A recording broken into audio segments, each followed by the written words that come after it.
നമസ്കാരം, ഞാൻ ലക്ഷ്മി കാനത്ത്. ഇന്ന് നമ്മളോടൊപ്പം ഉള്ളത് വളരെ ഒരു വിവിഡായിട്ടുള്ള പേഴ്സണാലിറ്റി എന്ന് തന്നെ പറയാവുന്ന ആദരണീയ ശ്രീധരൻ നമ്പൂതിരിജിയാണ്. അദ്ദേഹം ഒരു സൈക്കോളജിസ്റ്റ് ആണ്.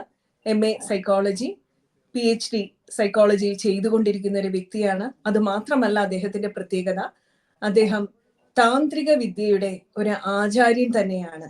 ഒരു അപ്ലൈഡ് സ്പിരിച്വാലിറ്റി, എങ്ങനെയാണ് ആത്മീയത നമ്മുടെ ജീവിതത്തിൽ കൊണ്ടുവരാൻ സാധിക്കുക, അത് നമുക്ക് അനുഭവിക്കാൻ സാധിക്കുക. എല്ലാവർക്കും വിശ്വാസമുണ്ട്, പക്ഷെ അത് അനുഭവ തലത്തിൽ എങ്ങനെ എത്തിക്കാൻ പറ്റും എന്നുള്ള ഒരു തത്വം പ്രാവർത്തികമാക്കിക്കൊണ്ടിരിക്കുന്ന ലോക പ്രശസ്തനായിട്ടുള്ള ഒരു താന്ത്രിക ആചാര്യനും മനഃശാസ്ത്രജ്ഞനും കൂടിയാണ്.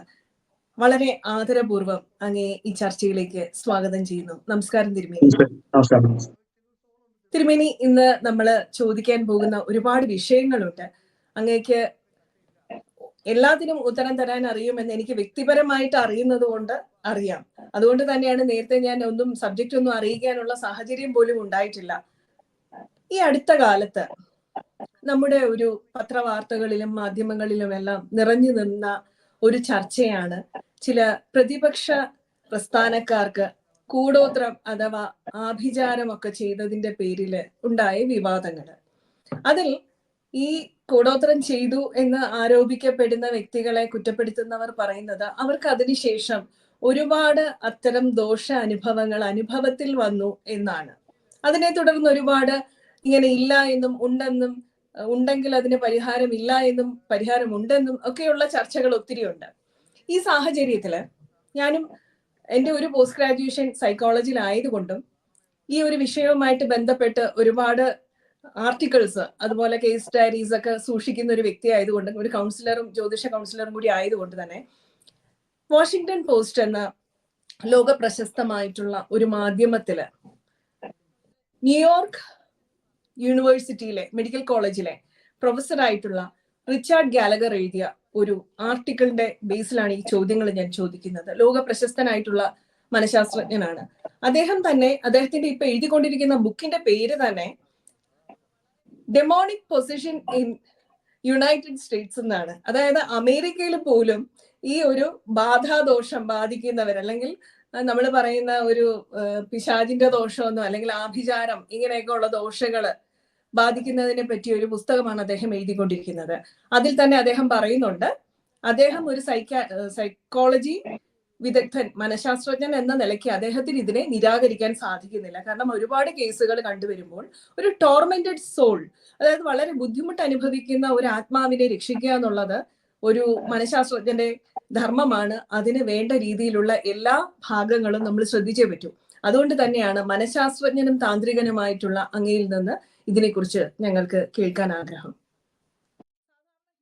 പേഴ്സണാലിറ്റി എന്ന് പറയുന്ന, നമ്മുടെ പേഴ്സണാലിറ്റി എന്താണ് എന്നുള്ളതിന്റെ ആൽപോർട്ടിന്റെ ഡെഫിനിഷൻ, ഗോൾഡൻ ആൽപോർട്ട് എന്ന് പറഞ്ഞ സൈക്കോളജിസ്റ്റിന്റെ ഡെഫിനിഷൻ നമുക്കറിയാം, പഠിച്ചിട്ടുണ്ടാവും.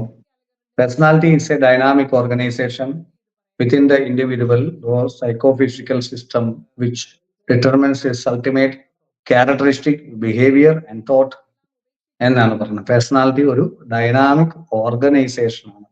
നമ്മുടെ ക്യാരക്ടറിസ്റ്റിക്കും ബിഹേവിയറും തോട്ടിനെയും എല്ലാം കൺട്രോൾ ചെയ്യുന്നത് ഈ ഓർഗനൈസേഷനാണ്, ഒരു സംഘടനയാണ് നമ്മുടെ ഉള്ളിൽ സത്യത്തിലുള്ളത്. അത് ഡൈനാമിക് ആണ്, മാറിക്കൊണ്ടിരിക്കുന്നതാണ്.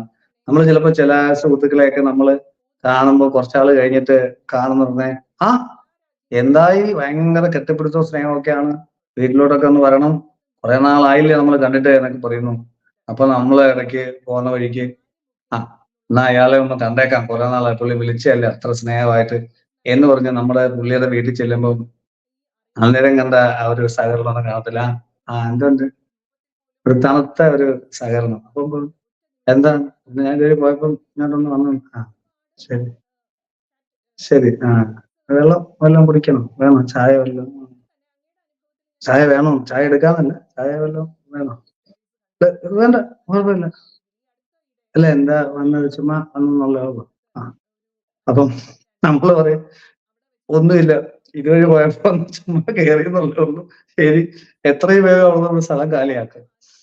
അതായത് ഈ പല സമയത്തും പല രീതിയിലാണ് ആളുകൾ ബിഹേവ് ചെയ്യുന്നത്. അത് എന്തുകൊണ്ടാണ് പല പല ക്യാരക്ടേഴ്സ് ഉള്ളിലേക്ക് പ്രോസസ് ചെയ്യുന്നതുകൊണ്ടാണ്. അതായത് ബേസിക്കലി അവരെ നല്ല ആളായിരിക്കും തീർച്ചയായിട്ടും. പക്ഷേ അതാണ് അടിയിലുള്ള സംഭവം. പക്ഷേ അയാൾ ചിലപ്പം അയാളുടെ ഉള്ളിലേക്ക് ഒരു നെഗറ്റീവ് എനർജി കയറിയിരിക്കുന്ന സമയമായിരിക്കും. അപ്പൊ ഞാൻ എന്റെ ചാനലിൽ കുറെ വീഡിയോസ് ഒക്കെ ഫേസ് മറച്ചാൻ കേട്ടിട്ടുണ്ട്. ഇത് റിമൂവ് ചെയ്യുന്ന സമയത്ത് ഇത് ബോഡിയിൽ വന്നിട്ട് തികച്ചും വേറെ ആളായിട്ട് സംസാരിക്കുന്നു. അതായത് ആളിട്ടിരിക്കുന്ന ഷർട്ടും ആ ഫേസിന്റെ ആ മുടിയും ഇതൊക്കെ കാണത്തുള്ളൂ അയാൾ. ബാക്കി കംപ്ലീറ്റ് വേറൊരു പേഴ്സണാലിറ്റി. അതായത് 30 വയസ്സുള്ള സ്ത്രീയാണ്, ടെക്നോ പാർക്കിൽ വർക്ക് ചെയ്യുന്ന ഒരാളാണ്. പക്ഷെ ആ ആള് സംസാരിക്കുന്നത് 50 വയസ്സിന് മുകളിലുള്ള ആളായിട്ടായിരിക്കും. അപ്പം ശരിക്കും നമുക്ക് ഒരിക്കലും തോന്നത്തില്ല ഇയാൾക്ക് 30 വയസ്സേ ഉള്ളൂ. അപ്പൊ ആ രീതിയിൽ ശരിക്കും വേറൊരു പേഴ്സണാലിറ്റി വന്നിട്ട് പ്രോസസ് ചെയ്തിട്ട് സംസാരിക്കുന്നു. അപ്പം അങ്ങനെ കുറെ വീഡിയോസ് എന്റെ കൈ കിടപ്പുണ്ട്, ഒരുപാട് വീഡിയോസ്. അപ്പം ഇത് പഠിച്ചുകൊണ്ടിരിക്കുന്നതുകൊണ്ട് ഇതൊക്കെ ഷൂട്ട് ചെയ്ത് വെച്ചേക്കും. പേഴ്സണൽ വീഡിയോസ് ആയാലും എല്ലാവരും ഈ സോഷ്യൽ മീഡിയയിൽ ഇടാൻ പറ്റത്തില്ല, പേഴ്സണലി വേണം കാണിക്കാം, അത്രേ ഉള്ളൂ.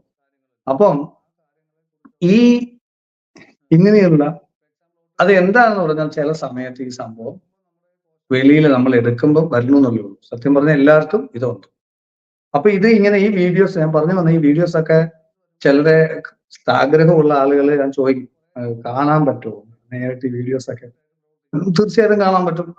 കൗതുകം കൊണ്ടാണ് ചോദിക്കുന്നത്. ഞാൻ പറഞ്ഞത് വേണം വേണം. ചിലർക്ക് ഇത് കണ്ട ഉറക്കം പോകും. അതുകൊണ്ട് ഞാൻ ആദ്യം പറയും, ഇതൊന്നും കാണാതിരിക്കുന്ന നല്ലത്. ഇപ്പൊ സമാധാനം സന്തോഷവും സുഖമായിട്ട് കഴിയുവാണെങ്കിൽ ഇതൊന്നും കാണാതിരിക്കുന്ന നല്ലത്. കാരണം ഇതൊക്കെ ആർക്കിടെക്ട്സ് ആണ്. ഇത് ഉള്ളിൽ കയറി കഴിഞ്ഞാൽ പിന്നെ അവരുടെ ഉള്ളിൽ ഇങ്ങനെ ആ ഒരു ട്യൂൺ ചെയ്യും നമ്മുടെ ഉള്ളില്. അപ്പൊ നമ്മുടെ ഉള്ളിൽ തന്നെ ഉള്ള നെഗറ്റീവായിട്ടുള്ള കുറെ എണ്ണത്തില് ചില നെഗറ്റീവ് അതുപോലെ അട്ടർ നെഗറ്റീവായിട്ടുള്ള ഉണ്ടാവും. ഇത് ഈ 5 സെൻസിൽ കൂടെ നമ്മൾ ട്യൂൺ ചെയ്യപ്പെടുമ്പോൾ അത് ട്യൂൺഡ് ആവും. അപ്പൊ അങ്ങനെയുള്ള പ്രശ്നമുണ്ട്. അപ്പൊ അതുകൊണ്ട് തന്നെ ഈ അങ്ങനെയുള്ള മൂവീസ് ഒന്നും അധികം കാണരുതെന്ന് പറയുന്നതിന്റെ കാര്യമാണ്. ഇത് പിള്ളേരൊക്കെ ഈ ടി-വിയിൽ ഇതൊക്കെ ഇങ്ങനെ കാണും. പകൽ അച്ഛനും അമ്മയൊക്കെ ഉണ്ട്, ചായ കുടിച്ച് എൻജോയ് ചെയ്ത് ഇതിങ്ങനെ കാണും. ഇത് അന്നേരം അല്ല ഇതൊരു ആർക്കിടൈപ്പ് ആയിട്ടുള്ളിൽ ഫോം ചെയ്തിട്ട് ഒരു 10 വർഷം കഴിഞ്ഞ് രാത്രിയിൽ ഒരു സ്ഥലത്തൂടെ വരണ്ടി വരുമ്പോഴായിരിക്കും ഈ വിഷ്വൽസ് എല്ലാം ട്യൂൺ ചെയ്യപ്പെട്ടത്. അപ്പൊ ബ്രെയിനിന്റെ ആ കെമിക്കൽ ചേഞ്ച് കോമ്പിനേഷൻ അപ്പ് വരുമ്പോൾ അവിടുന്ന് ആ പണ്ട് കണ്ട വീഡിയോസ് എല്ലാം വരാം. അത് കൺട്രോൾ ചെയ്യാൻ പറ്റില്ല. അപ്പൊ അത് പക്ഷേ ആളുകൾക്ക് അറിയത്തില്ല. അപ്പൊ അതുകൊണ്ട് കാണരുതെന്ന് പറഞ്ഞാൽ കേൾക്കത്തില്ല, അവർക്ക് ലഹരിയാണ്. അപ്പൊ സ്വാഭാവികമായിട്ടും വരാം. പക്ഷെ ചില നിർബന്ധപൂർവ്വം പറയും കാണണം. അപ്പൊ നമ്മൾ ഇത് കാണിച്ചു കൊടുക്കും. അപ്പോ അത് ഇവരുടെ ഉള്ളിൽ ട്രിഗർ ചെയ്യും. എന്നിട്ട് പറയും ഉറങ്ങാൻ പറ്റത്തില്ല, അത് കണ്ടതിന് ശേഷം 2 ദിവസമായിട്ട് ഉറക്കമില്ല. നമ്മൾ ആദ്യമേ പറയുന്നത് കാണും. അപ്പൊ ശരിക്കും ഈ പേഴ്സണാലിറ്റി എന്ന് പറയുന്നത് അപ്പൊ ഇത് കണ്ടു കഴിയുമ്പോൾ ഞാൻ പറയാൻ വന്നത്, ഇത് കണ്ടു കഴിയുമ്പോഴത്തേക്കും ഇവര് ചോദിക്കുന്ന ഡയലോഗ് ഉണ്ട്, അപ്പൊ ഇതെല്ലാം ഉള്ളതല്ലേ? അപ്പൊ ഞാൻ പറയും ഇതൊക്കെയാണ് ഉള്ളത്, നമ്മളാണ് ഇല്ലാത്തത് എന്ന് പറഞ്ഞാൽ നമ്മളാണ് ഇല്ലാത്തത്, ഇതൊക്കെയാണ് ഉള്ളത്. കുറെ നല്ലതും കുറെ ചീത്തയായിട്ടുള്ള പേഴ്സണാലിറ്റീസ് ഉണ്ട്. ഒരു ബോധമുണ്ട്, ഒരു കോൺഷ്യസ്നെസ് ഉണ്ട്. അല്ലാതെ എനിക്കായിട്ടൊരു ഒരു പേഴ്സണാലിറ്റി എന്ന് പറയുന്ന സാധനം അങ്ങനെയല്ലത്. അതുകൊണ്ട് അങ്ങനെ ഒരു ഫോം ഉണ്ട് എന്നുള്ളേ ഉള്ളൂ. അതിനൊരു നമ്മൾ വിചാരിക്കുന്നോട്ടുള്ളൊരു ഹാർഡ്നെസ് ഇല്ല. അതുകൊണ്ടാണ് ഹിപ്നോട്ടൈസ് ചെയ്യാൻ പറ്റുന്നത്. ഇപ്പൊ ഞാൻ എന്ന് പറഞ്ഞ ഒരു സെപ്പറേറ്റ് ഒരു സംഭവമാണെങ്കിൽ, കല്ല് പോലെ ഉറച്ച ഒരു സംഭവമാണെങ്കിൽ എന്നെ ഒരിക്കലും ഹിപ്നോട്ടൈസ് ചെയ്യാൻ പറ്റത്തില്ല. എന്നെ ഹിപ്നോട്ടൈസ് ചെയ്ത് കഴിയുമ്പോൾ, ഇപ്പൊ മാഡം ഹിപ്നോട്ടൈസ് ചെയ്ത് കഴിഞ്ഞാൽ എന്റെ ഈ ശ്രീധരൻ നമ്പൂതിരിയുള്ള പേഴ്സണാലിറ്റി എവിടെ പോയി കിടക്കുന്നു? അതില്ല. പിന്നെ എന്റെ ബോഡി വിചാരിക്കുന്നത് നിങ്ങളാണ് ഓണറാണ്. നിങ്ങൾ കൈ വെക്കാൻ പറഞ്ഞാൽ ചിരിക്കാൻ പറഞ്ഞാൽ ചിരിക്കും, കരയാൻ പറഞ്ഞാൽ കരയും. അപ്പൊ ലക്ഷ്മി മാഡം പറയുന്നു, ഇത് നിങ്ങൾ ഒരു ബട്ടർഫ്ലൈ ആയി എന്ന് പറഞ്ഞാൽ ഇങ്ങനെ കാണിക്കും, ആനയായി എന്ന് പറഞ്ഞാൽ അതുപോലെ കാണിക്കും.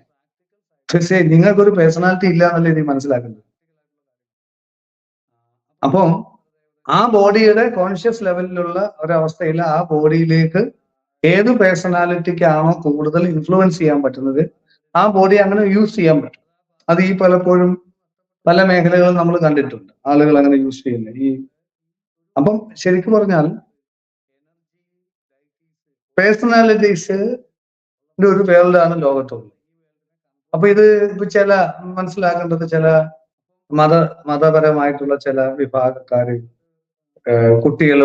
പെൺകുട്ടികളുമായിട്ടുള്ള ഒരു പ്രശ്നങ്ങളൊക്കെ ഇപ്പം നടക്കുന്നു, നമുക്കറിയാം. അപ്പം അവരെന്താ ചെയ്യുന്നതെന്ന് പറഞ്ഞാൽ സ്വാഭാവികമായിട്ടും ഈ പറയുന്ന രീതിയിൽ ആ പെൺകുട്ടിയുടെ മൈൻഡിനെ ഹൈജാക്ക് ചെയ്യുന്നു. പിന്നെ അത് ചിലപ്പോൾ ഡോക്ടറായിരിക്കാം, അല്ലെങ്കിൽ എല്ലാ വിദ്യാഭ്യാസമൊക്കെ ഉള്ള ആളായിരിക്കാം. പക്ഷെ എനർജി ലെവലിൽ ഇങ്ങനെയുള്ള ചില സ്പിരിറ്റ്സിനെ പ്രോസസ് ചെയ്യിച്ചാൽ പിന്നെ ആ ബോഡി ആ സ്പിരിറ്റ്സ് ആണ് കൺട്രോൾ ചെയ്യുന്നത്. ആ സ്പിരിറ്റിനെ വിട്ടിരിക്കുന്നവരുടെ കൺട്രോളിലാണ് പിന്നീട് അത് ആ സ്പിരിറ്റ് കേൾക്കും, ആ സോള് കേൾക്കും. അപ്പൊ ആ സോള് ഈ ബോഡിയിലേക്ക് പ്രോസസ് ചെയ്ത് കഴിഞ്ഞാൽ പിന്നെ ഈ വ്യക്തിയുടെ ഒരു സംഭവം മാറും. ആ വ്യക്തിയുടെ ഒരു സോൾ ഉണ്ട്, തീർച്ചയായിട്ടും ഉണ്ട്, ഇല്ലെന്നല്ല ഞാൻ പറഞ്ഞത്. അതിന് ഫോമിന് കട്ടി കുറവാണെന്നാണ് ഞാൻ ഉദ്ദേശിച്ചത്. നമ്മൾ വിചാരിക്കുന്ന അത്രയും കട്ടിയില്ല നമ്മൾ എന്ന് പറഞ്ഞ സാധനത്തിൽ നിന്ന് മാത്രമാണ് ഞാൻ ഉദ്ദേശിച്ചത്, ഇല്ല എന്നല്ല ഞാൻ പറഞ്ഞത്. അപ്പൊ അതിന് ശരിക്കും മാറ്റിയിട്ട് ഈ ബോഡി മുഴുവൻ ഈ സോള് കൈയടക്കിയിട്ട് ഈ ബോഡി ഡ്രൈവ് ചെയ്യും. അപ്പം സ്വാഭാവികമായിട്ട് പുറത്ത് നിൽക്കുന്ന ആൾ ഇതൊന്നും പിടികിട്ടത്തില്ല. സ്വാഭാവികമായിട്ട് അത് അച്ഛനെയും അമ്മയും പോലും തള്ളി പറയുന്നു. അവരെ കണ്ടാ മനസ്സിലാവാത്ത രീതിയിൽ, അല്ലെ കണ്ടാ അറിയാം, പേരറിയാം, സ്ഥലം അറിയാന്നുള്ളൂ. ഇവര് തികച്ചും അന്യരായിട്ട് തോന്നുവാണ് ആ കുട്ടിക്ക്. അതൊരു നമ്മൾ വിചാരിക്കുന്നോട്ട് അതൊരു സൈക്കോളജിക്കൽ ലെവലിലല്ല അത് വർക്ക് ചെയ്യുന്നത്. സൈക്കോളജിക്കൽ ലെവലിൽ അങ്ങനെ വർക്ക് ചെയ്യൂല. എനർജി ലെവലിലാണ് ഇത് വർക്ക് ചെയ്യുന്നത്. ഈ എനർജി ലെവലിലാണ് ഇതെല്ലാം വർക്ക് ചെയ്യണമെന്ന് അറിയാത്തത് കൊണ്ടാണ് ഇതിന് പരിഹാരത്തിന് വളരെ ബുദ്ധിമുട്ടായിട്ട് വരുന്നത്. എനർജി ലെവലിലേക്ക് ഇറങ്ങി വന്ന് താന്ത്രിക് ലെവലിൽ നിന്നുകൊണ്ട് നമ്മൾ പ്രാണന്റെ ലെവലിൽ നിന്നുകൊണ്ട് പ്രാണമയ കോശത്തിൽ നിന്നുകൊണ്ട് ഇതിനെയൊക്കെ പഠിക്കുമ്പോൾ മാത്രമേ സൊല്യൂഷൻ ഉണ്ടാവൂ. അല്ലാതെ അത്രയും എനർജി ആവശ്യം വരും.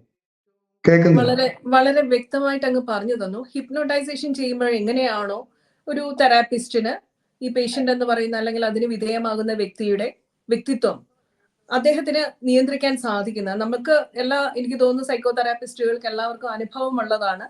നമ്മൾ വളരെ വ്യക്തമായിട്ട് നമ്മളുടെ കയ്യിലാണ്, തെറാപ്പിസ്റ്റിന്റെ കയ്യിലായിരിക്കും ഈ വ്യക്തിയുടെ മനോവികാരങ്ങളെല്ലാം വരുന്നത്. അപ്പൊ അവിടെ അവരുടെ വ്യക്തിത്വം എവിടെ പോയി എന്നുള്ളത് ഒരു ചോദ്യം അങ്ങ് വളരെ വ്യക്തമായിട്ട് ഉത്തരം നൽകി കഴിഞ്ഞു. ഇതുമായിട്ട് ബന്ധപ്പെട്ട് തന്നെയാണ് ചോദിക്കാനുള്ളത്. 2016 ജൂലൈ 1 വാഷിംഗ്ടൺ പോസ്റ്റില് ഡോക്ടർ റിച്ചാർഡ് ഗാലഗറിന്റെ ഈ പോസ്റ്റ് വന്നിരിക്കുന്നത്, ഈ ഒരു ആർട്ടിക്കിൾ വന്നത്. As a psychiatrist I diagnose mental illness, also I help spot demonic possession എന്നായിരുന്നു ആ ആർട്ടിക്കിളിന്റെ പേര്. How a scientist learn to work with exorcist എന്നായിരുന്നു ഈ ആർട്ടിക്കിൾ വന്നിരുന്നത്. അങ്ങേ കാണുമ്പോൾ സത്യത്തിൽ നമ്മൾ ഇത് പറയുമ്പോൾ ഭാരതത്തിലുള്ള ഒരു മനഃശാസ്ത്രജ്ഞൻ ഈ ഒരു കാര്യം കൈകാര്യം ചെയ്യുന്നു എന്ന് പറയുമ്പോൾ സാധാരണ ഹിന്ദു വിരുദ്ധരെല്ലാം മിത്ത് അങ്ങനെ ഇങ്ങനെ അല്ലെങ്കിൽ ശാസ്ത്രീയം എന്ന് പറയും, ചീത്തയും വിളിക്കും. അത് സത്യമാണ്, വളരെ സത്യമാണ്. വളരെ പുച്ഛിക്കല്, ഇങ്ങനെയൊന്നും ഇല്ലാത്തവനെ സത്യപ്രചാരണം അല്ലെങ്കിൽ അന്ധവിശ്വാസം പ്രചരിപ്പിക്കുന്നു എന്ന് പറയുന്നത് കൊണ്ടാണ് റിച്ചാർഡ് ഗാലഗറിന്റെ ഈ ആർട്ടിക്കിൾ തന്നെ ഞാൻ കോട്ട് ചെയ്ത് പറയാൻ കാരണം അമേരിക്കയിലാണ് ഇത് നടക്കുന്നത്. തീർച്ചയായിട്ടും മതമെല്ലാം ഉപേക്ഷിച്ചു എന്ന് പറയപ്പെടുന്ന പാശ്ചാത്യ ലോകങ്ങളിലാണ് ഇത് നടക്കുന്നത്. അവിടെയാണ് ഒരു മനഃശാസ്ത്രജ്ഞൻ ഇത്ര വ്യക്തമായിട്ട് ഞാൻ മാനസിക രോഗം മാത്രമല്ല ഇത്തരം പൈശാചികമായ ബാധകളെയും കണ്ടെത്തുന്നുണ്ട് എന്നുള്ള ഒരു സ്റ്റേറ്റ്മെന്റ് വന്നിരിക്കുന്നത്. അതുകൊണ്ട് തന്നെ ഭാരതത്തില് ഇതിന്റെ തോത് കൂടുതലാണ്. നാഷണൽ ഇൻസ്റ്റിറ്റ്യൂട്ടിന്റെ ഒരു സ്റ്റഡി അനുസരിച്ച് എല്ലാ രാജ്യങ്ങളിലും ഈ ഒരു സംഭവം കേസ് സ്റ്റഡി ആയിട്ട് ഉണ്ടാകുന്നുണ്ട്. അപ്പോൾ എല്ലായിടത്തും വ്യക്തിത്വം ഹൈജാക്ക് ചെയ്യപ്പെടുന്നുണ്ട്. അത് എങ്ങനെ, എപ്പോൾ, ആര് മുഖേന എന്നുള്ളത് മാത്രമാണ് നമുക്കിവിടെ അറിയാത്തത്. പക്ഷെ സൈക്കോളജിയിൽ തന്നെ സ്പ്ലിറ്റ് പേഴ്സണാലിറ്റി, ഡ്യുവൽ പേഴ്സണാലിറ്റിയിലെല്ലാം ഈ അറിയാത്ത ഭാഷകൾ സംസാരിക്കുന്നു, ഇന്ന് വരെ പെരുമാറാത്തത് പോലെ പെരുമാറുന്നു, രൂപത്തിൽ പോലും ഭാവം വ്യത്യാസം വരുന്നു, അങ്ങ് പറഞ്ഞ പോലെ ഒറ്റ നിമിഷം കൊണ്ട് മാതാപിതാക്കളെ തള്ളിപ്പറയുന്നു തുടങ്ങിയ ഒരുപാട് ക്യാരക്ടറിസ്റ്റിക്സ് നമ്മൾ വിശദീകരിക്കുന്നുണ്ട്. ഇവിടെ തന്നെ അങ്ങയുടെ അനുഭവത്തിൽ ഞാൻ ഒരുപാട് പേരുടെ വീഡിയോകൾ മറച്ചു വെച്ചിട്ടുള്ള കേസ് ഡയറീസ് കണ്ടിട്ടുണ്ട്. അത്ഭുതപ്പെടുന്ന രീതിയിൽ ഈ അടുത്തയിടെ ഞാൻ നേരിട്ട് തന്നെ അങ്ങുള്ള ഒരു സ്ഥലത്ത് ഒരു അനുഭവസ്ഥയുടെ അനുഭവം കേൾക്കാനും അവിടെ വെച്ച് തന്നെ അവരുടെ ആ ഒരു അനുഭവം കേട്ട് അത്ഭുതപ്പെട്ടു പോവുകയും ചെയ്തിട്ടുണ്ടായിരുന്നു. ഈ അവസരത്തിലാണ് താന്ത്രികവും മാനശാസ്ത്രവും ഒന്നിച്ച് കൈകാര്യം ചെയ്യുന്ന ഒരു വ്യക്തിക്ക് മാത്രമാണ് ഇതില് കൃത്യമായിട്ടൊരു ഇടപെടൽ നടത്താൻ സാധിക്കുക. പ്രത്യേകിച്ചും അങ്ങൊരു ശ്രീവിദ്യ ഉപാസകനും കൂടിയാണ്. അവിടെ നല്ല എനർജിയെ കൊണ്ടുവരുന്നു. ശ്രീവിദ്യയിലൂടെ നല്ല എനർജിയെ കൊണ്ടുവന്നിട്ടാണ് അങ്ങ് ഈ ഇരയാക്കപ്പെടുന്ന ടോർമെന്റഡ് സോൾസിന്, അതായത് ബുദ്ധിമുട്ട് അനുഭവിക്കുന്ന ആത്മാക്കൾക്ക് ഒരു രക്ഷ നേടിക്കൊടുക്കുന്നത്. അതിനെ കുറിച്ചുകൂടി ഒന്ന് വിശദമായിട്ട് പറയാമോ? തീർച്ചയായിട്ടും. ശരിക്കും ഇത് പ്രധാനമായിട്ട് ഇതിന്റെ ഒരു ആവശ്യം എന്താണെന്ന് പറഞ്ഞത് നമ്മളിവിടെ ചെയ്യുന്നത് Tapovan meditation centre, Tapovan holistic and research foundation എന്നുള്ള രീതിയിലാണ് നമ്മൾ ഫൗണ്ടേഷൻ ആയിട്ട് നമ്മൾ സ്റ്റാർട്ട് ചെയ്തിട്ട് ഫ്യൂച്ചറിൽ ഒരു യൂണിവേഴ്സിറ്റി ആക്കുക എന്നുള്ള ഉദ്ദേശങ്ങളൊക്കെയാണ് ഇതിന്റെ പിന്നിൽ. അപ്പോൾ ഇവിടെ നമ്മൾ ഇതിനെക്കുറിച്ച് ആഴത്തിൽ പഠിച്ചുകൊണ്ടിരിക്കുന്നത്. കാരണം ആളുകൾക്ക് ഒരിക്കലും പറഞ്ഞ് മനസ്സിലാക്കാൻ പറ്റാത്ത ഒരുപാട് ബുദ്ധിമുട്ടുകളിലൂടെ കടന്നു പോകുന്നുണ്ട് ലോകം. ഇതിനൊന്നും പരിഹാരമില്ല. ഒരുപാട് പ്രശ്നങ്ങൾക്ക് കുറെ എണ്ണത്തിന് നമുക്ക് പരിഹാരമുണ്ട്. തീർച്ചയായിട്ടും സയൻസ് ഡെവലപ്പ് ചെയ്തുകൊണ്ട് ഗുണം. സയൻസിന് ഇതുവരെ മനസ്സിലാക്കാൻ പറ്റാത്ത ഒരുപാട് കാര്യങ്ങളുണ്ട്. ആ കാര്യങ്ങളെ കുറിച്ചൊന്നും സൊല്യൂഷൻ. ഇപ്പൊ എക്സാമ്പിൾ ഓട്ടോ ഇമ്മ്യൂൺ ഡിസീസ്. പുറത്തു നോക്കുമ്പോൾ നമ്മുടെ കോശങ്ങൾ നമുക്കെതിരായിട്ട് പ്രവർത്തിക്കുന്നു. ഇതെങ്ങനെയാണെന്ന് അറിയില്ല. പക്ഷെ അത് ഇന്റേണലി ഇങ്ങനെയുള്ള പൊസഷൻസ് വരുമ്പോൾ അതിൽ ഈ സെക്കൻഡ് പേഴ്സണാലിറ്റി പറയുന്ന കൂട്ടി കുറെ കോശങ്ങളും കാര്യങ്ങളും കേൾക്കും, ഓപ്പോസിറ്റ് ആയിട്ട് പ്രവർത്തിക്കും. അപ്പൊ ഇത് പുറത്തു നോക്കുന്ന ഒരാളെ സംബന്ധിച്ച് നമ്മുടെ കോശങ്ങൾക്ക് ഭ്രാന്ത് പിടിച്ചു എന്നാണ് തോന്നുന്നത്. എന്നിട്ട് ഇമ്മ്യൂണിറ്റി കുറയുന്നു. അതാണ് ഓട്ടോ ഇമ്മ്യൂൺ ഡിസീസ് എന്ന് പറയുന്നത്. അപ്പൊ അത് സിമ്പിളായിട്ട് ഹീൽ ചെയ്ത് മാറ്റേണ്ട പല കേസുകളും ഇത് സയന്റിഫിക് ടെമ്പറൊക്കെ കൊണ്ടുവന്നിട്ട് മരുന്ന് കഴിച്ച് ലിവറിനെ ബാധിക്കുകയും ഇത് കൂടുതൽ ബെസ്റ്റ് ആയിട്ട് മരിച്ചു പോകുന്ന സാഹചര്യങ്ങൾ നമ്മൾ കാണാം. പണ്ട് കാലത്ത് ഇത്രയും ഓട്ടോമൊബൈൽ ഡിസീസ് ഉണ്ടായിരുന്നു ഇല്ല. എന്താ കാര്യം? അപ്പൊ നമ്മൾ പറയാം അത് സൂര്യപ്രകാശം കിട്ടാനിട്ടാണ്, അതാണ് ഇതാണെന്നൊക്കെ പറയും. അപ്പൊ എന്നാലും ഇങ്ങനുണ്ടോ സൂര്യപ്രകാശം കിട്ടാത്തതുകൊണ്ട് ഉള്ള പ്രശ്നം? അപ്പൊ നമ്മൾ അന്വേഷിക്കുമ്പോൾ നമുക്ക് മനസ്സിലാവും പണ്ട് കാലത്ത് വളരെ ഹീലിംഗ്, നമ്മുടെ ശാസ്ത്രം കംപ്ലീറ്റ് ഒരു ദൈവികമായ ഒരു രീതിയിലായിരുന്നു പഠിപ്പിച്ചിട്ടുണ്ട്. അതായത് ഇപ്പൊ ആയുർവേദം പോലും നമ്മൾ യൂട്യൂബിൽ ലഭ്യമാണ്. നമ്മളുടെ അമൃത മെഡിക്കൽ കോളേജിലെ MD ഡോക്ടേഴ്സിന് വേണ്ടിയിട്ട് ദൈവവ്യാഭാഷ ചികിത്സയെ ബേസ് ചെയ്തിട്ട് എടുത്ത ഒരു ക്ലാസ് ഉണ്ട്. ഒരു സെമിനാറിന്റെ വീഡിയോസ് അത് ലഭ്യമാണ്. അപ്പൊ അതില് ക്ലാസ്സുകളിൽ ഞാൻ ചോദിച്ചപ്പോൾ മനസ്സിലാക്കാൻ പറ്റിയ ഒരു സംഗതി, അവരെ ഇതിന്റെ ഈ മെഡിറ്റേറ്റീവ് സൈഡുകളെല്ലാം ആയുർവേദത്തിന്റെ കട്ട് ചെയ്തിട്ടാണ് പഠിപ്പിക്കുന്നത്. അന്ധവിശ്വാസം. അപ്പൊ അത് ജീവൻ പോകുന്നുണ്ട്. കാരണം ഇവിടെ എല്ലാം ഈശ്വരനെ മുൻനിർത്തിയാണ് ചെയ്തിരുന്നത്. ഒരു മന്ത്രം ഒരു മരുന്ന് ഉണ്ടാക്കുമ്പോൾ പറിക്കുമ്പം ജപിക്കേണ്ട മന്ത്രം, ചെടി പറിക്കുമ്പോൾ ജപിക്കേണ്ട മന്ത്രം, അരയ്ക്കുമ്പം ചെയ്യേണ്ട മന്ത്രം, അത് ഇങ്ങനെയൊക്കെ ഉണ്ട് അതിനകത്ത്. ഖഡ്ഗരാവണ ബലിയൊക്കെയാണ് ചരകത്തിന് പറയുന്നത് പല അസുഖങ്ങൾക്കും. അതിന്റെ ജീവൻ എടുത്തങ്ങ് മാറ്റിയിട്ട് വെറും ഇതായിട്ടുള്ള സംഭവമാണ് കൊടുക്കുന്നത്. അപ്പൊ ഇതും കൂടെ ചേർത്ത്, അതായത് ഒന്നുമല്ലാത്ത മോഡേൺ മെഡിസിനും ആയുർവേദവും കൂടെ ചേർത്ത് ഇത് വർക്ക് ചെയ്യുമ്പോൾ ഇത് ഒരു അവിയല് പോലെ കുട്ടികളുടെ കോൺഫിഡൻസ് പോകുന്നു. ഞാൻ സയന്റിഫിക് ആയിട്ടുള്ള സാധനമാണ് പഠിക്കുന്നത്. ഹൈപ്പോത്തസിസ് എടുത്ത് സയന്റിഫിക് ആയിട്ട് ചെയ്യുന്ന മെറ്റീരിയൽ വേൾഡിലാണ്. അപ്പം എനർജി ലെവലിൽ ഹീലിംഗിലേക്കും വരുമ്പോൾ അവിടെ ബിലീഫിലാണ് സബ് കോൺഷ്യസ് മൈൻഡ് വർക്ക് ചെയ്യുന്നത്. അവിടെ ബിലീഫാണ് വരുന്നത്. ആ സാധനം എടുത്ത് ഇങ്ങനെ ചെയ്യുമ്പോൾ ഇത് തമ്മിൽ യോജിക്കാതെ വന്നിട്ട് പല അസുഖങ്ങൾക്കും ആയുർവേദം ചെയ്ത് രോഗി മരിച്ചു പോകുന്നു. എന്തുകൊണ്ടെന്ന് പറഞ്ഞാൽ ഇതിനകത്തല്ലേ ചെയ്യേണ്ട രീതിയിലല്ല അത് പോകുന്നത്. ആ ക്ലാസ് കഴിഞ്ഞപ്പോൾ അവർ പറഞ്ഞ് ഞങ്ങളുടെ കോൺഫിഡൻസ് 1000 ഇരട്ടിയായി. ഞങ്ങൾ വിചാരിച്ച ഏതോ മന്ത്രവാദി വന്ന് ക്ലാസ് എടുക്കുമെന്നാണ്. പക്ഷെ ക്ലാസ് കഴിഞ്ഞപ്പോൾ അങ്ങനെ 3-4 പേര് ക്ലാസ് കയറിയില്ല. അവര് ഇതൊക്കെ ചുമ്മാ ഉടായ്പ് എന്ന് പറഞ്ഞ് കയറിയില്ല. അത് കഴിഞ്ഞ് അവർ ഈ ക്ലാസ്സിന് വേണ്ടിയിട്ട് തപ്പി നടക്കുമായിരുന്നു പറഞ്ഞു, ബാക്കിയുള്ളവർ പറഞ്ഞു കേട്ടിട്ട്. അപ്പൊ അതുകൊണ്ട് അപ്പൊ നമ്മുടെ എല്ലാം ആ ദൈവീകത നമ്മുടെ കയ്യിൽ നിന്ന് നഷ്ടപ്പെട്ടപ്പോ എന്ത് പറ്റിയെന്ന് പറഞ്ഞാൽ ഇതിന്റെ ഒരു പ്രാക്ടിക്കൽ സൈഡിൽ ഒരുപാട് കാര്യങ്ങൾ നമുക്ക് നഷ്ടപ്പെട്ടു. പ്രാക്ടിക്കൽ ആയിട്ടുള്ള കാര്യങ്ങൾ. അപ്പം കുടുംബ പരദേവതകളുടെ നഷ്ടം അതൊക്കെ ഇതിനകത്ത് വരുന്നുണ്ട്. പല ഡിസീസുകളും ഇന്ന് ട്രാൻസ്മിറ്റ് ചെയ്യുന്നു. അതായത് പിന്നെയും പുറത്തു വരുന്നു പാരമ്പര്യ രോഗങ്ങൾ പലതും. അത് ആ പാരമ്പര്യമായ ഉപാസനകൾ നഷ്ടപ്പെട്ടപ്പോഴാണെന്ന് പറഞ്ഞാൽ മനസ്സിലാവത്തില്ല. അപ്പൊ ശരിക്കും പറഞ്ഞാല് ഈ ഒരു വേൾഡാണ് സത്യം. ഏത് energy deities, positive and negative deities ഉള്ള വേൾഡാണ് നമ്മുടെ ഈ വേൾഡിനെ കൺട്രോൾ ചെയ്യുന്നതെന്ന് ഉള്ളത് സത്യമാണ്. അപ്പം ആ വേൾഡ്, അങ്ങനെ ഒരു വേൾഡ് നമ്മൾ ഈ ബേസ് ആയിട്ടുള്ള ഈ വേൾഡിനെ കുറിച്ച് നമ്മൾ പഠിക്കണം. ഈ ഒരു വേൾഡ്, ഇന്നർ വേൾഡിന്റെ ഇമ്പോർട്ടൻസ് മനസ്സിലാക്കിയവരാണ് പല റിലീജിയനുള്ള ആളുകൾ. അപ്പം അവര് ആ ഇന്നർ വേൾഡ് വെച്ച് ഗംഭീരമായിട്ട് കളിക്കണം. അപ്പൊ അത് സ്വാഭാവികമായിട്ടും നെഗറ്റീവായിട്ട്, പോസിറ്റീവായിട്ടാണെങ്കിൽ നല്ലതാണ്, പോസിറ്റീവായിട്ടുള്ള കാര്യങ്ങളിൽ നല്ലതാണ്. പക്ഷെ നെഗറ്റീവായിട്ട് ഉള്ള ഏരിയയിൽ അത് വരുമ്പോൾ അത് ഭയങ്കര ഡേഞ്ചറസ് ആണ്. അതിനനുസരിച്ചിട്ട് ഇതിനെക്കുറിച്ച് പഠിക്കാൻ അറിവില്ലാത്ത ഹിന്ദുവിന് സാധിക്കുന്നില്ല. അപ്പം സ്വാഭാവികമായിട്ട് അവൻ നിരായുധനായി നിൽക്കുന്നു. അവന്റെ യഥാർത്ഥ ശക്തി അവൻ മനസ്സിലാകുന്നില്ല. ഈ 10,000 കൊല്ലം ഇതിനകത്ത് റിസർച്ച് നടത്തിയ ഒരു പാരമ്പര്യം ഉണ്ട് എന്ന് അവന് മനസ്സിലാകുന്നില്ല. അതുകൊണ്ട് അവൻ കഥകളിലും പുരാണ കഥകളിലൊക്കെ മയങ്ങി അങ്ങനെ വഴിപാടുകളുമായിട്ട് നടക്കുന്ന ഒരു കാഴ്ചയാണ് നമ്മൾ കാണുന്നത്. അപ്പം മറ്റു പല ആളുകൾക്ക് അവരുടെ ഉപാസന പ്രാർത്ഥനയും കഴിഞ്ഞിട്ടേ ഉള്ളൂ പാർട്ടിയോ മറ്റു കാര്യങ്ങളോ എല്ലാം. ബാക്കി എന്തും നമ്മുടെ ആളുകൾക്ക് ഈ ബാക്കി എല്ലാം കഴിഞ്ഞിട്ട് സമയമുണ്ടെങ്കിലേ ഉള്ളൂ ഈ വിഷയങ്ങൾ. അതുകൊണ്ട് എന്ത് പറ്റുന്നു, ഇന്ന് ഏറ്റവും കൂടുതൽ ഡേഞ്ചറസ് ആയിട്ടുള്ള ഒരു സിറ്റുവേഷനാണ് കുട്ടികളുടെ അവസ്ഥ. അവരെ സംബന്ധിച്ച് അവര് മൊബൈലിൽ അഡിക്ഷൻ വന്നിട്ട് ഇത് എത്ര കേസുകളാണെന്നറിയാവോ? നമുക്കൊന്നും ചെയ്യാൻ പറ്റാത്ത രീതിയിലേക്ക് പോവാണ്. കുട്ടികള് കംപ്ലീറ്റ് മൊബൈലിലേക്ക് മാറുന്നു. അത് കഴിഞ്ഞ് ഭയങ്കര ഈഗോയിസ്റ്റിക് ആവുന്നു. ഒന്നാമത്തെ അപകടം ഈഗോയിസ്റ്റിക് ആയി കഴിഞ്ഞാൽ ഈ പൊസഷൻ വരും, ബാധകൾ എന്ന് വിളിക്കുന്നു. അവിടെ രണ്ടും കൂടെ വർക്ക് ചെയ്യും, ഈഗോയും വർക്ക് ചെയ്യും, പൊസഷനും കൂടെ വർക്ക് ചെയ്യും. ഒന്നും ചെയ്യാൻ പറ്റത്തില്ല. അവർക്ക് ആരെ റെസ്പെക്ട് ഇല്ല. ഇപ്പൊ നമ്മളൊക്കെ കൗൺസിലിംഗ് കൊണ്ടുവന്നാലും അവര് കാലും കെട്ടി വെച്ച് എന്താണ് പറയണം, നീ പറ ഞാൻ കേൾക്കണം എന്നുള്ള രീതിയിലായിരിക്കും ഇരിക്കുന്നത്. അത് ആകെ കൊച്ചു പയ്യനൊക്കെയാണ്. അത് ഈ തള്ളയും തന്നെയാണ് പറയേണ്ടത്, അച്ഛനെ അമ്മയാണ് നമ്മൾ പറയേണ്ടത്. ഈ അവര് വഴക്കും കരയും, കരച്ചിൽ ഒഴിവാക്കാൻ വേണ്ടി മൊബൈൽ കൊടുക്കും. വലുതാകുമ്പോ കരച്ചിൽ ദേഷ്യമായിട്ട് മാറും, ദേഷ്യം ഒഴിവാക്കാനായിട്ട് മൊബൈൽ കൊടുക്കും. അപ്പൊ ആ ചെറുപ്പത്തിലെ അത് കൺട്രോൾ ചെയ്യാതെ വന്നിട്ട് ഉണ്ടാകുന്ന വിഷയമാണ്. എന്നിട്ട് ഈ മൊബൈലിൽ കൂടെ പോയിട്ട് ഇതിന്റെ ഒരു ഭീകര വേർഷൻ എന്താന്ന് പറഞ്ഞാല് സെക്ഷൽ ഫാന്റസികളിൽ പോയി അതിന്റെ ഭീകരാവസ്ഥ മനസ്സിലാക്കണം. കേസുകളാണ് വരുന്നത്, ഡയറക്റ്റ് പറഞ്ഞ കേസുകളാണ്.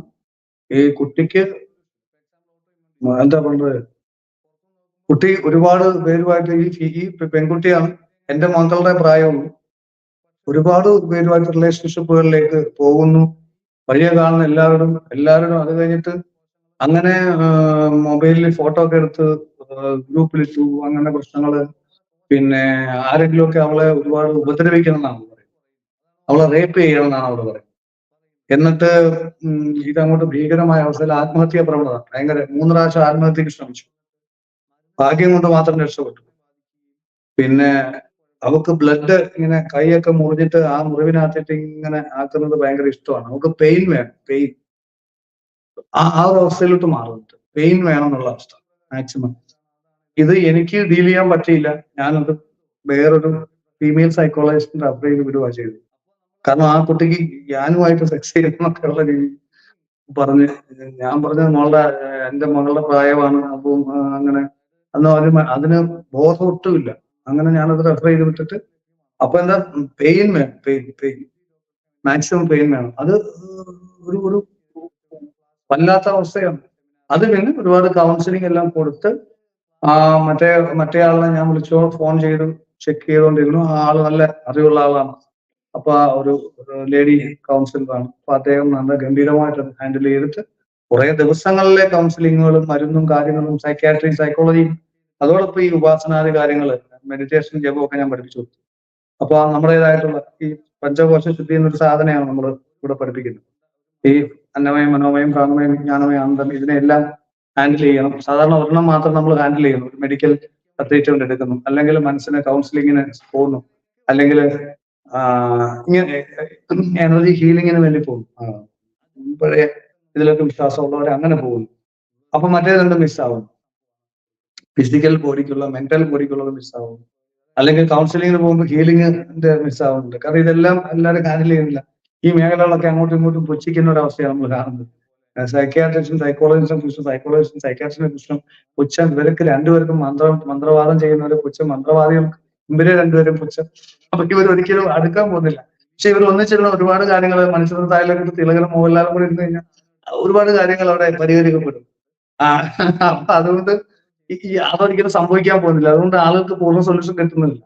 അപ്പൊ നമ്മൾ അതുകൊണ്ടാണ് ഇതെല്ലാം കണക്ട് ചെയ്തിട്ടുള്ള രീതിയിൽ പോകുന്നത്. അങ്ങനെ സ്വാഭാവികമായിട്ട് ഇതെല്ലാം അപ്ലൈ ചെയ്ത് കഴിഞ്ഞപ്പോ കുട്ടി റെഡിയായി. പക്ഷെ പ്രതീക്ഷയില്ലായിരുന്നു, എനിക്ക് പോലും പ്രതീക്ഷയില്ലായിരുന്നു. കാരണം നമുക്ക് ഇതെല്ലാം ഒന്നും നമ്മള് ചെയ്യുമൊന്നുമല്ല, നമുക്ക് പറയാൻ പറ്റത്തില്ല ഇതിപ്പോ എല്ലാം മാറ്റിയേക്കാം, അങ്ങനെ പറ്റത്തില്ല. അപ്പൊ സ്വാഭാവികമായിട്ടും അത് ടെസ്റ്റ് ചെയ്ത് അത് സക്സസ് ആയത്. ചെറുപ്പം ചൈൽഡ്ഹുഡ് ട്രോമാസ് ഉണ്ടായിരുന്നു, അപ്പൊ അത് സൈക്കോതെറാപ്പി എല്ലാം അപ്ലൈ ചെയ്യേണ്ടി വരും. ഹിപ്നോട്ടൈസ് ചെയ്യേണ്ടി വന്നു, കുറെ കാര്യങ്ങൾ ചെയ്യേണ്ടി വന്നു. അപ്പൊ ഞാൻ പറഞ്ഞു വന്നത് ഇത് ഭീകരമായി, പക്ഷെ ഒരുപാട് കുട്ടികൾ മരിച്ചു പോകുന്നുണ്ട്. ഇതൊന്നും കറക്റ്റ് ചെയ്യാൻ പറ്റാതെ ആത്മഹത്യ ചെയ്യുന്നു, കൊലപാതകം നടക്കുന്നു, ഒരുപാട് വിഷയങ്ങൾ, ഭീകരമായ അവസ്ഥയാണ് ഇപ്പോൾ. അങ്ങനെ ഒരുപാട് കേസുകൾ ഉണ്ട് ആൾറെഡി. നമുക്കൊന്നും ചെയ്യാൻ പറ്റാത്ത രീതിയിലേക്ക് പോകുന്ന കേസുകളുണ്ട്. ഇതിന്റെ എല്ലാം ഒരു റെസ്പോൺസിബിലിറ്റി മുതിർന്നവരായിട്ടുള്ള ഈശ്വരോപാസനയുമായി ബന്ധപ്പെട്ട് പോവാതെ, അഥവാ പോകുന്നവരുണ്ടെങ്കിൽ അവർക്ക് സയന്റിഫിക് സൈഡ് അറിയുക, കാരണം അറിയാതെ ഉപാസിക്കുക. ഇതുകൊണ്ടൊക്കെയാണ് പ്രശ്നം. കുട്ടികൾ, ഇന്നത്തെ കുട്ടികൾ ഗൂഗിൾ അവരുടെ കയ്യിലുണ്ട്, അറിവിന് വേണ്ടി പ്രായമുള്ളവരെ ആശ്രയിക്കുന്നു. നമുക്ക് അതുകൊണ്ടാണ് നമ്മൾ പണ്ടുള്ളവരെ പറഞ്ഞാൽ കേട്ടോണ്ടിരുന്നത്. നമുക്ക് അറിവില്ല, അറിവൊക്കെ ഒരാളുടെ കയ്യിലാണ്, മുതിർന്നവരുടെ കയ്യിലാണ്. അപ്പൊ അവരെ പറഞ്ഞാൽ കേട്ടെങ്കിൽ അവർക്ക് പറ്റത്തുള്ളൂ. അപ്പൊ ഇന്ന് തന്നെ ഇപ്പം എന്താ പറയുക, ഭഗവത്ഗീത അല്ലെങ്കിൽ ഇങ്ങനെയുള്ള ജ്ഞാനം വേണം. നമ്മുടെ വീട്ടിലെ കുടുംബത്തിലെ ഏറ്റവും കാരണവരായിട്ടുള്ള ഒരാളെ നമ്മൾ സമീപിക്കും, അല്ലേ? വേറെ ആരുടെയും കയ്യിൽ നിന്ന് കിട്ടൂല. പക്ഷെ ഇന്ന് ഗൂഗിൾ എടുത്തു കഴിഞ്ഞാൽ എല്ലാ സ്വാമിമാരുടെ പ്രഭാഷണങ്ങളും അതും ഇതൊക്കെ ലഭ്യമാണ്. അപ്പൊ സ്വാഭാവികമായിട്ടും എന്തിനെങ്കിലും ഒരു പൈസയ്ക്ക് അല്ലാതെ എന്തിനെങ്കിലും വേണ്ടി മാതാപിതാക്കളെ ആശ്രയിക്കുന്നത് വരുന്നുണ്ടോ? അപ്പൊ സ്വാഭാവികമായിട്ടും ഈ മാതാപിതാക്കൾ കാലത്തിനനുസരിച്ച് മാറി ആ ഗൂഗിളിൽ കിട്ടാത്ത അറിവുകൾ കൊടുക്കുന്ന രീതിയിലേക്കുള്ള ഒരു അവയർനെസ് ഈ കാര്യങ്ങളിൽ വളർത്തിയെടുക്കണം. അതിന് പഠിപ്പിക്കുന്ന ആളുകൾ വേണം, പഠിക്കാൻ തയ്യാറായിട്ടുള്ള മാതാപിതാക്കൾ. അല്ലാതെ നമ്മൾ കുറച്ച് പഴയ രീതിയിലുള്ള പണ്ടത്തെ സ്പിരിച്വൽ കാര്യങ്ങൾ പറഞ്ഞുകൊണ്ടിരുന്നാൽ പുതിയ തലമുറയ്ക്ക് അതിലേക്ക് വരാൻ പറ്റും. അവര് വഴി തെറ്റിപ്പോവും, സ്വാഭാവികമാണ്. അപ്പം അതായത് അങ്ങനെ പോയിട്ട് പല സൈറ്റുകളിലൊക്കെ പോയിട്ട് ഇവരെ കൺട്രോൾ ചെയ്ത് ഗെയിം കളിച്ച്, നമ്മൾ കണ്ടില്ലേ, ബ്ലൂ വെയിലൊക്കെ കളിച്ചിട്ട് കുട്ടികൾ ആത്മഹത്യ ചെയ്യുന്നു. ഇപ്പോഴും ഉണ്ട്, പല ഗെയിമുകൾ അങ്ങനെ ഇറങ്ങിയിട്ടുണ്ട്.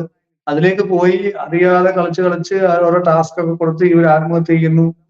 ഒരുപാട് ക്രൂരമായ പ്രവൃത്തികൾ ചെയ്യുന്നു. സ്വയം ഈ പെയിൻ എൻജോയ് ചെയ്യുന്ന അവസ്ഥയിലേക്ക് അവരെ എത്തിച്ചിട്ട് ക്രൂരമായിട്ട് കൊല്ലുന്ന സൈറ്റുകളുണ്ട് വേൾഡ് വൈഡ് വെബിൽ. അപ്പം ഡാർക്ക് വെബ് എന്നൊക്കെ പറഞ്ഞിട്ട് ഇതിലൊക്കെ പോയിട്ട് കേഡൽ എന്ന് പറയുന്നത് ഒരു കേസ് നമുക്കറിയാമല്ലോ, ഒരു ആസ്ട്രൽ പ്രൊജക്ഷന്റെ തിരുവനന്തപുരത്ത് വന്നതിന്റെ വിഷയങ്ങൾ. അപ്പം ശരിക്കും ഇതൊക്കെ ഓൺലൈൻ പരമായിട്ട് വരുന്ന ഒരുപാട് പ്രശ്നങ്ങളുണ്ട്. പൊസഷൻസ് ഓൺലൈനിൽ വരുന്നുണ്ട്. ഓൺലൈനായിട്ട് സാറ്റാനിക് ആയിട്ടുള്ള ഗ്രൂപ്പുകൾ ആളുകളിലേക്ക് പ്രൊസസ് ചെയ്യിപ്പിക്കുന്നുണ്ട്, അവരുടെ ഗ്രൂപ്പ് ഡെവലപ്പ് ചെയ്തിട്ട്. ഇതൊന്നും അറിയാതെ നേരം വെളുക്കാതെ നമ്മളിപ്പോഴും പഴയ രീതിയിലൊക്കെ പോകുന്നത് ഒരു വലിയ അപകടകരമായിട്ട് അവസ്ഥയാണ്. ഇങ്ങനെയുള്ള വിഷയങ്ങൾ ഉണ്ടെന്ന് എത്ര തെളിവാണെങ്കിലും നമുക്ക് കൊണ്ടുവരാൻ പറ്റും. അതിനകത്തൊന്നും നിസ്സാരപ്പെട്ട രീതിയിൽ കൊണ്ടുവരാൻ പറ്റും, ബോധ്യപ്പെടുത്താൻ പറ്റും. അപ്പം ഇത് ചെയ്തില്ലെങ്കിൽ എന്ത് പറ്റും? വലിയ അറിവുള്ള ആളുകളെ പോലും ഇത് പ്രോസസ് ചെയ്യും. ആളുകൾക്ക് ഈ പറഞ്ഞ എന്തുവാ ആഭിചാരങ്ങൾ അല്ലെ ബ്ലാക്ക് മാജിക് എന്നുള്ള രീതിയിൽ വലിയ ഫേമസ് ആയിട്ടോ അറിവുള്ള എന്ന് നമ്മൾ വിചാരിക്കുന്ന ആളുകളെ പോലും, അവരുടെ ബ്രെയിനെ പോലും ഹൈജാക്ക് ചെയ്യാൻ പറ്റുന്ന സംവിധാനമുണ്ട്. കാരണം ഈ വലിയ അറിവുള്ളവരൊക്കെ എന്ന് പറയുന്നത് അവർക്ക് മനോമയം വരെയൊക്കെ ഈ അറിവുകളുള്ളൂ. എനർജി ലെവലിലേക്ക് അറിവുള്ള ഒരാളുടെ മുന്നിൽ എത്ര മനോമയത്തിലും ഫിസിക്കൽ വേൾഡിലും അറിവുള്ള ആള് വളരെ ശിശുവായി. കാരണം എനർജിയാണ് എല്ലാത്തിനും ഡീൽ ചെയ്യുന്നത്. ഇപ്പം ഒരു നെഗറ്റീവ് എനർജി മറ്റൊരാളിലേക്ക് വിട്ടു കഴിഞ്ഞാൽ എത്ര അറിവുള്ള ആളാണെങ്കിലും അയാൾക്ക് ആങ്സൈറ്റിയും ഡിപ്രഷനും സ്റ്റാർട്ട് ചെയ്യും, തീർന്നേ. അല്ലെങ്കിൽ അയാള് ഈഗോയിസ്റ്റിക് ആവും, അയാൾക്ക് ബോധമില്ലാതെ പരസ്പര ബന്ധമില്ലാതെ സംസാരിക്കുന്നു. ചില ആൾക്കാരെ കണ്ടില്ലേ, വളരെ നല്ല രീതിയിൽ വന്നിട്ട് പിന്നീട് അവർക്ക് അതിനകത്ത് നിന്ന് മാറി സംസാരിക്കുന്നു. ചില സമയത്ത് ഇങ്ങനെയുള്ള പൊസഷൻസ് കയറുന്നതാണ്. സമയത്ത് അത് തിരിച്ചറിയാൻ പറ്റി കഴിഞ്ഞാൽ അവർ രക്ഷപ്പെടും.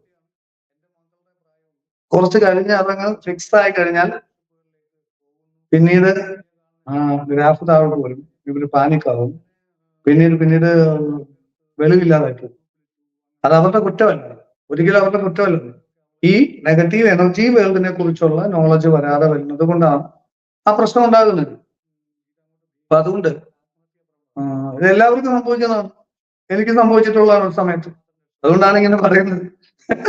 നമ്മൾ മണ്ടനായിട്ടൊക്കെ സംസാരിച്ചിട്ടുണ്ട്, വളരെ ഒരു വിത്തും വിവരമില്ലാത്തൊക്കെ പറഞ്ഞിട്ടുണ്ട്, കൈത്ത് പോയിട്ടുണ്ട്.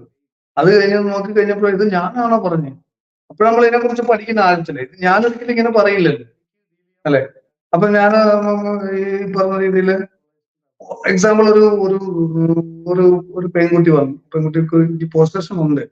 പക്ഷെ അതെനിക്ക് ആദ്യമേ സംസാരിച്ചപ്പോഴും മനസ്സിലായി.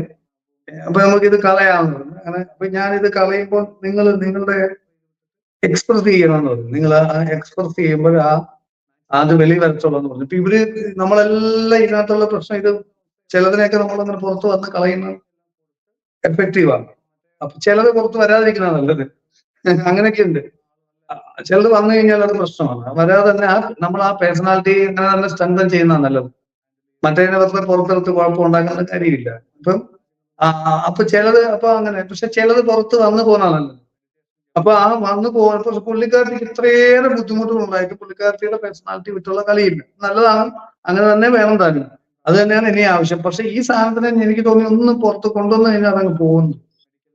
അപ്പം ഞാൻ പറഞ്ഞു അതിനെ പുറത്ത് കൊണ്ടുവരാൻ വേണ്ടിയിട്ട് ഒന്ന് സംസാരിക്കാം. പേടിക്കാനൊന്നുമില്ല. നിങ്ങളിപ്പോ നിങ്ങളുടെ മൈൻഡിലുള്ള കൂട്ട് സംസാരിക്കണം. അപ്പൊ ഞാനൊരു വിളക്കൊക്കെ കൊടുത്ത് വെച്ച് നമ്മൾ പൂജയുടെ ഒരു അറ്റ്മോസ്ഫിയറിലാണ് ചോദിക്കുന്നത്.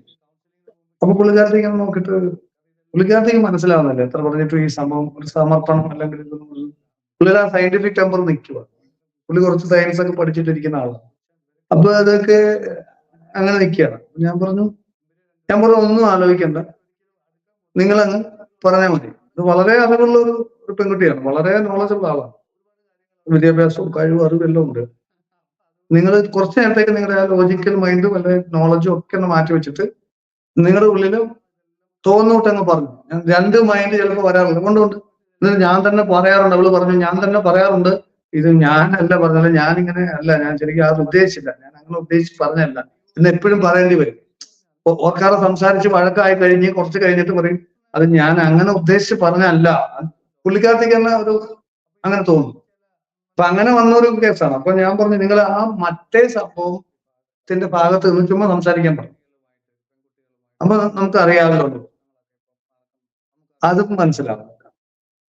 അപ്പൊ അങ്ങനെ പറഞ്ഞത് മറ്റേ സംഭവം എനിക്കത് മനസ്സിലാവുന്നില്ല ഞാൻ പിന്നെ എങ്ങനെ മനസ്സിലാക്കും. അപ്പൊ ഞാൻ പറഞ്ഞു ഒന്നും വേണ്ട, ഇയാൾക്ക് തോന്നുന്നതെല്ലാം കുറച്ച് നേരത്തേക്ക് റീചെക്ക് ചെയ്യാതെ പറഞ്ഞോളെ അങ്ങനെ അത് അങ്ങനെ പറയാം, കുഴപ്പമില്ല. അപ്പൊ പുള്ളിക്കാരത്തി ഇങ്ങനെ പറയാൻ തുടങ്ങി, ഇന്നടത്തോണ്ട് വരണം. അപ്പൊ എന്തോ പറയണം. അപ്പൊ ഞാൻ നാട്ടിൽ ഇന്നടത്തോണ്ട് വരണം, പേരൊക്കെ പറഞ്ഞു, തോന്നുന്നതെല്ലാം പറഞ്ഞല്ലോ. അപ്പൊ പുള്ളിയുടെ പേരും അതുമൊക്കെ പറഞ്ഞു. ഒരു മിനിറ്റ് കഴിഞ്ഞപ്പോഴത്തേ പുള്ളിക്കാരത്തി പറഞ്ഞു തോന്നുന്നത് ഇമോഷനെ ഫോളോ ചെയ്ത് പറയാനാ പറഞ്ഞു. ഈ വിളക്കൊക്കെ കളിച്ച് വെച്ച് ഇതൊക്കെ ഇങ്ങനെ നോക്കിട്ട് എനിക്കതൊന്നും ഇഷ്ടപ്പെടുന്നില്ല. ഇത് പറഞ്ഞു കഴിഞ്ഞപ്പോ പുള്ളിക്കാരത്തി ആലോചിച്ചു, ഇഷ്ടപ്പെടുന്നില്ലേ, ഞാൻ ഇത്രയും കാശ് മുടക്കി വണ്ടിക്കൂലി മുടക്കി അവിടുന്ന് ഫ്ലൈറ്റൊക്കെ പിടിച്ച് ഞാൻ ഇവിടെ വന്നിരിക്കേണ്ട കാര്യം. അപ്പൊ പിന്നെ ആരാ അത് പറയും? ഇത് എന്റെ ഇഷ്ടം അതല്ല, എനിക്കിത് ഇഷ്ടമാണ് ഇരിക്കുന്നത്, എന്റെ പ്രശ്നങ്ങൾ മാറുന്നു, എനിക്കത് ഇഷ്ടം. പിന്നെ ഇത് പറഞ്ഞ ഒരു നിമിഷം പുള്ളിക്കാരത്തി ആലോചിച്ചു. അങ്ങനെ ആലോചിച്ച് കഴിഞ്ഞപ്പോ പിന്നെ പടപടപടാ വരാൻ തുടങ്ങി. അത്ര ഇങ്ങനെ ആലോചിച്ച് ഒരു നിമിഷം ഇങ്ങനെ ആലോചിച്ച് ഇതിങ്ങനെ ആലോചിച്ചെന്ന് എന്നോട് പിന്നെ പറഞ്ഞു എങ്ങനെയാണെന്ന് ചോദിച്ചപ്പോഴാണ്. പുള്ളിക്കാരത്തി ഇങ്ങനെ ആലോചിക്കുന്നത് കഴിഞ്ഞിട്ട് ഒരു നിമിഷം ഇങ്ങനെ ആലോചിച്ചിട്ട് എന്നിട്ട് പറഞ്ഞു, ഞാൻ ഇവളുടെ കൂടെ കൂടിയിട്ട് 24 കൊല്ലമായി. എന്നെ പറഞ്ഞു വിട്ടേക്കണം ഇവളെ നശിപ്പിക്കാൻ വേണ്ടിട്ട്. ഇവൾക്ക് ഇത്ര നാളും നെഞ്ചിന് വേദന കൊടുത്ത ഞാൻ എല്ലാരെയും അകറ്റി. ഇവളെ 2 പ്രാവശ്യം വണ്ടി ഇടിപ്പിച്ചത് ഞാനാണ്. ഞാൻ നോക്കിയിരിക്കും ഇവരിതെല്ലാം കംപ്ലീറ്റ് പറഞ്ഞു. അത് കഴിഞ്ഞത് ഞാൻ പറഞ്ഞു അത് നിങ്ങൾക്ക് അവർക്ക് ഈ മോക്ഷം കൊടുക്കാം എന്നുള്ള രീതിയിൽ പറയുമ്പോൾ അവർ വരും, അവർക്ക് ഇങ്ങനെ അലഞ്ഞിരിഞ്ഞ് നടക്കാനൊന്നും വയ്യ എന്നൊക്കെ പറയും. അപ്പൊ അങ്ങനെ പറഞ്ഞു കഴിഞ്ഞപ്പോ അത് പോയി. എന്തും ആയിക്കോട്ടെ, സീൻ നമ്പർ 2, ഈ കൊച്ചിന്റെ എല്ലാ പ്രശ്നവും മാറി. ബാധയുണ്ടോ പ്രേതമുണ്ടോ ഇല്ലയോ ഇതൊക്കെ നമ്മുടെ വിഷയമല്ല. ഈ കൊച്ചിന്റെ പ്രശ്നം മാറി. വർഷങ്ങളായിട്ട് മരുന്ന് കഴിച്ച് അത് ചെയ്ത് ഇത് ചെയ്ത് എല്ലാ ആയുർവേദ എല്ലാ ട്രീറ്റ്മെന്റ് നോക്കിയിട്ടുള്ള ആ പ്രശ്നം വളരെ വ്യക്തമാക്കി തന്നു അങ്ങ്. കാരണം അങ്ങ് പറഞ്ഞു ഇപ്പം ഒരു നെഗറ്റീവ് എനർജിയെ കൗണ്ടർ ചെയ്യാനുള്ളത് പോസിറ്റീവ് എനർജി കൊണ്ട് തന്നെയാണ്. അതുകൊണ്ട് തന്നെ നമ്മുടെ ആത്മീയ സാധനകള് കാലിക പ്രസക്തമായിട്ട് പരിഷ്കരിക്കണം. എങ്ങനെയാണോ നമ്മുടെ പൂർവികര് അവരുടെ ലിമിറ്റഡ് ആയിട്ടുള്ള പരിമിതമായിട്ടുള്ള അറിവ് കൊണ്ട് അന്ന് പറഞ്ഞു കൊടുത്ത രീതിയിലുള്ള പ്രാർത്ഥനകൾ മാത്രമല്ല, ഇന്ന് ഗൂഗിള് പോലെയുള്ള സംഭവങ്ങൾ ഉള്ളപ്പോൾ കുട്ടികൾക്ക് അതിന്റെ ശാസ്ത്രീയ വശം ബോധ്യപ്പെടുത്തി അത് അനുഭവത്തിൽ കൊണ്ടുവന്ന് പ്രാക്ടിക്കൽ ആക്കിയാൽ മാത്രമേ കുട്ടികൾക്ക് ഈ ആത്മീയതയിലൂടെ അവർക്ക് ശാക്തീകരിക്കാൻ സാധിക്കുള്ളൂ. അങ്ങ് പറഞ്ഞത് വ്യക്തമാണ്. നമ്മുടെ തന്നെ അടുത്ത് വരുന്ന ഒരുപാട് പ്രശ്നങ്ങൾ കൗൺസിലിങ്ങിനൊക്കെ വരുന്നതിൽ 99% ഹിന്ദുക്കൾ മാത്രമാണ്. മറ്റുള്ളവർക്ക് എന്താ പ്രശ്നങ്ങളില്ലേ?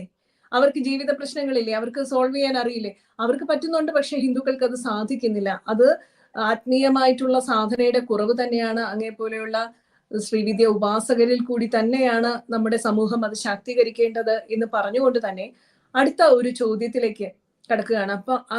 അപ്പോ ഇപ്പൊ പറഞ്ഞത് തന്നെയാണ്, ഭാരതീയനായിട്ടുള്ള ഒരു മനഃശാസ്ത്രജ്ഞൻ, താന്ത്രികനും കൂടിയായിട്ടുള്ള മനഃശാസ്ത്രജ്ഞൻ ഇവിടെ പറഞ്ഞു, ഇതൊരു മെറ്റീരിയൽ റിയാലിറ്റിയുടെ മാത്രം പ്രശ്നമല്ല, ഇതൊരു സ്പിരിച്വൽ റിയൽമിന്റെ ഒരു ഏരിയയിലും കൂടെ ഉള്ള കാര്യമാണെന്ന് പറഞ്ഞ ഇതേ വരി തന്നെയാണ് റിച്ചർഡ് ഗാലഗർ അദ്ദേഹത്തിന്റെ ഈ 2016 പ്രസിദ്ധീകരിച്ച വാഷിംഗ്ടൺ പോസ്റ്റിലുള്ള ആർട്ടിക്കിളിൽ പറഞ്ഞിരിക്കുന്നത്, we are not dealing here with purely material reality but with spiritual real.